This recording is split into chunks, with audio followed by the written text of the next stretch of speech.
Nous avons aujourd'hui 61 milliards, un peu plus de 61 milliards de projets engagés.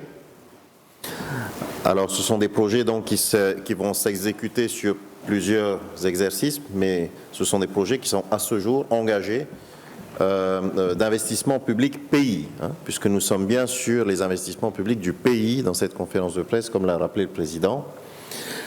Et nous envisageons sur ce volet-là de budget et de projets engagés 20 milliards 870 millions de liquidation sur 2020.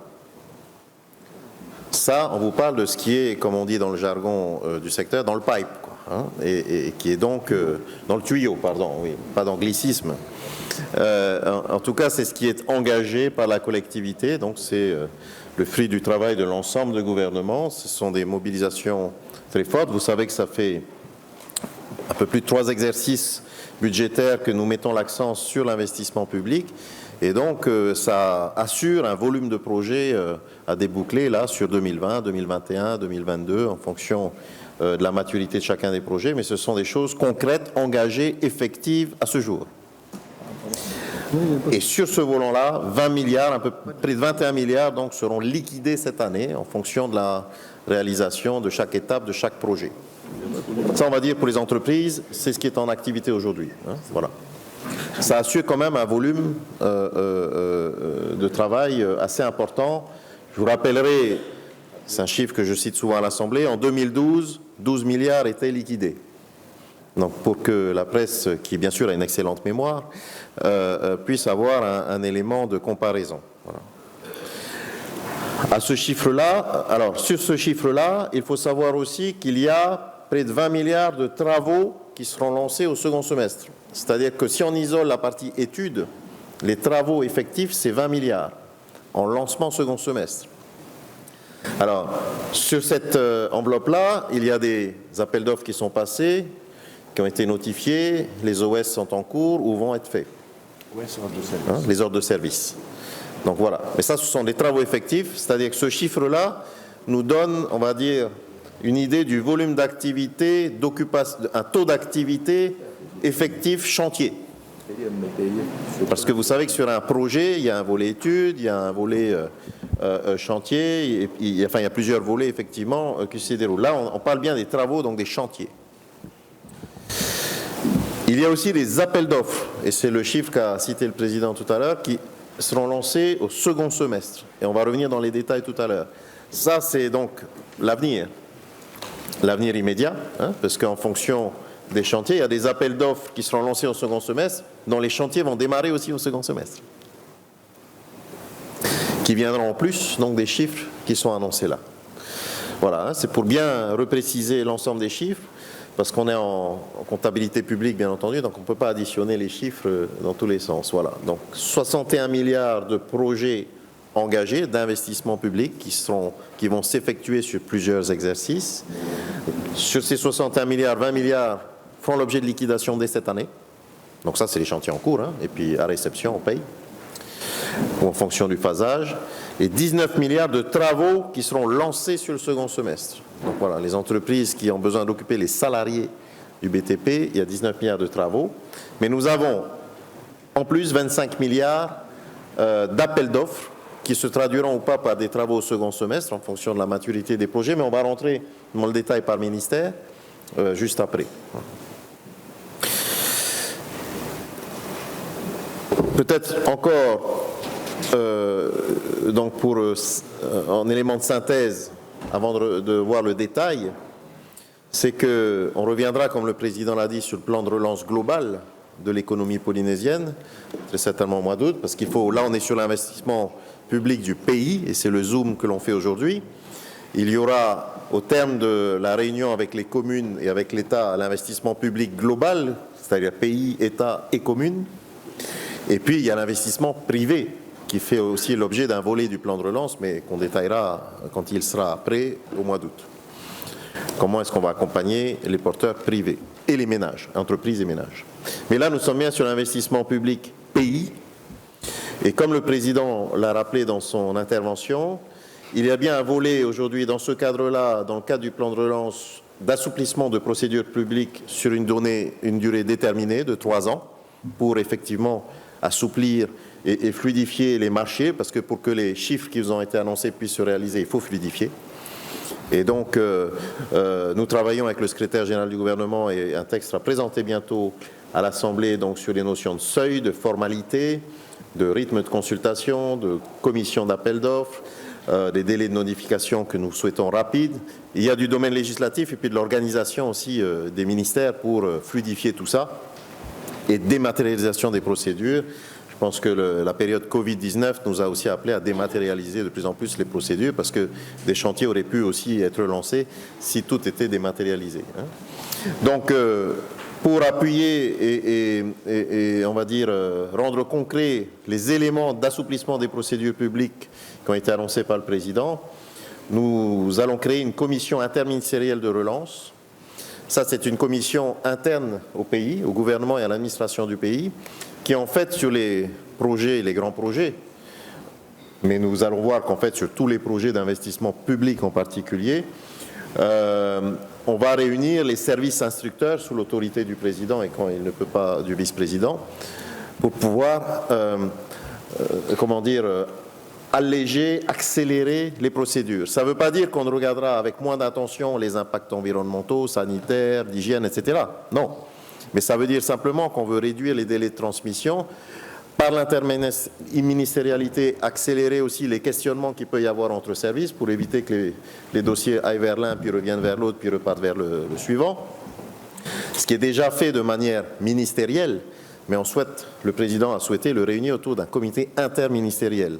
Voilà, pour qu'on puisse parler à l'urbanisme, à l'environnement, à l'hygiène, et que tout ce qui doit effectivement faire l'objet de discussion et d'arbitrage puisse se faire de manière régulière, groupée. Donc ça, c'est la commission interministérielle de relance, comme on l'a mis, pour les validations administratives centralisées sur les demandes de PC prioritaires. Voilà. Quand on entend prioritaire, ça sera à partir d'un certain seuil d'investissement, bien entendu.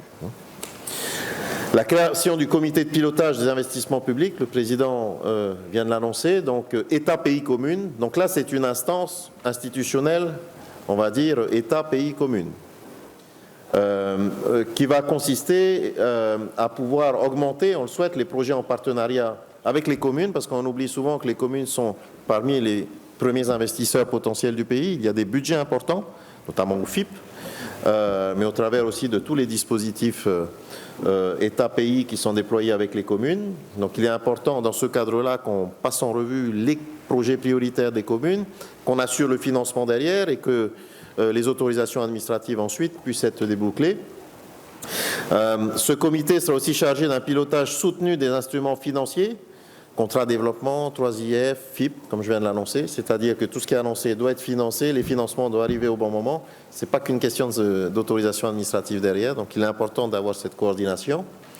Et puis de sélectionner les projets prioritaires sur 5 ans, parce que, bien entendu, dans cette période de crise, il va falloir gérer les financements avec efficacité et l'objectif étant d'avoir des raisonnements aussi en termes d'impact sur les bassins d'emploi, d'aménagement du territoire, le SAGE vient d'être voté par notre Assemblée, et puis la notion de secteur clé, secteur tourisme, économie bleue, etc. Donc on va croiser par rapport à ces 3 critères, bassin d'emploi, parce qu'il faut avant tout monter des projets là où il y a un problème d'emploi prioritaire, l'aménagement du territoire, chaque projet d'investissement ne se fait pas simplement pour se faire plaisir d'investir, mais que ça soit dans une logique d'aménagement global du territoire et d'équipement du pays. Et on a un SAGE aujourd'hui qui nous donne les orientations.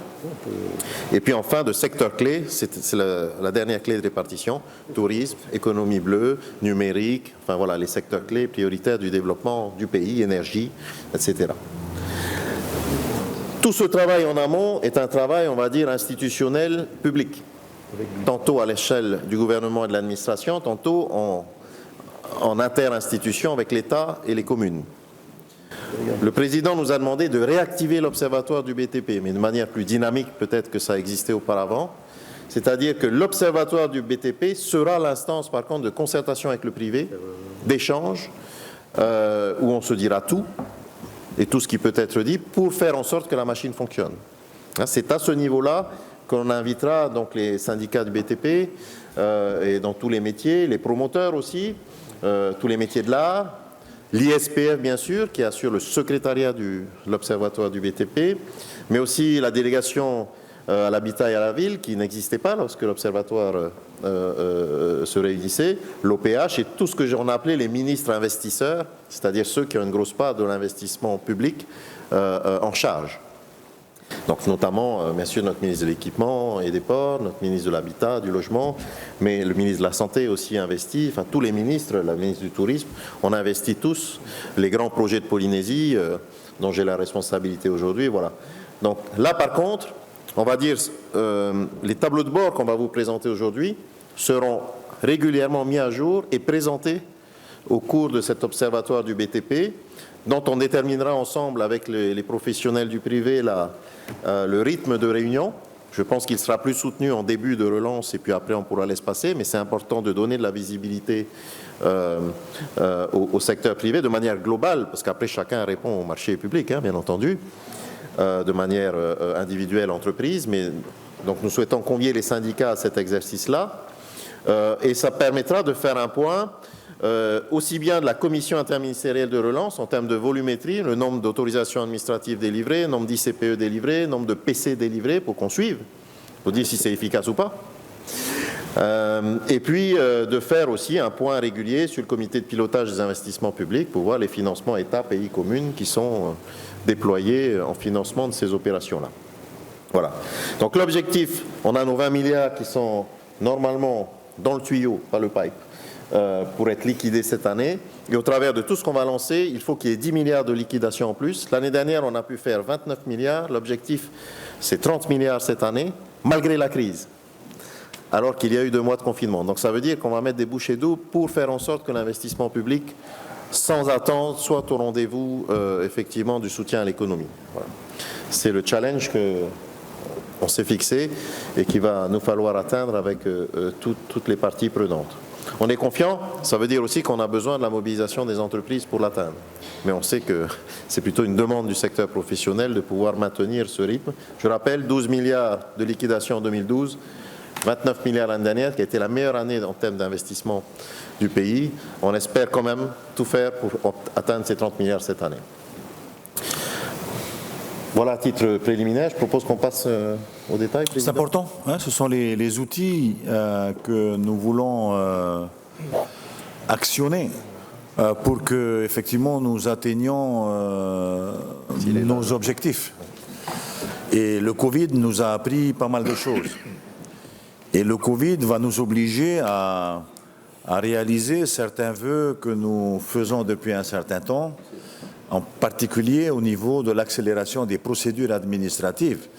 Parce que c'est vrai que, en fait, les dossiers qui sont bien ficelés trouvent toujours les financements qu'il faut. Vous avez compris qu'il y a un volant qui est important. Il est important. Pour moi, je pense qu'effectivement, envisager sur 2 années d'ores et déjà des investissements à hauteur de 60 milliards, ce n'est pas rien. C'est beaucoup d'argent, mais il faut actionner maintenant les outils qui nous permettent de transformer ces projets. Et d'où l'accélération de certaines procédures avec des comités qui seront créés et qui veilleront à ce que les permis de construire ne soient pas attardés, que les appels d'offres ne soient pas non plus... enfin voilà, on va agir sur les outils pour pouvoir atteindre ces objectifs. Et tout cela aidé par des comités, par l'observatoire, par les conseils que nous allons mettre en place et qui vont affiner par rapport aux années précédentes, mieux affiner les étapes de nos procédures pour arriver effectivement à rapidement investir. Voilà.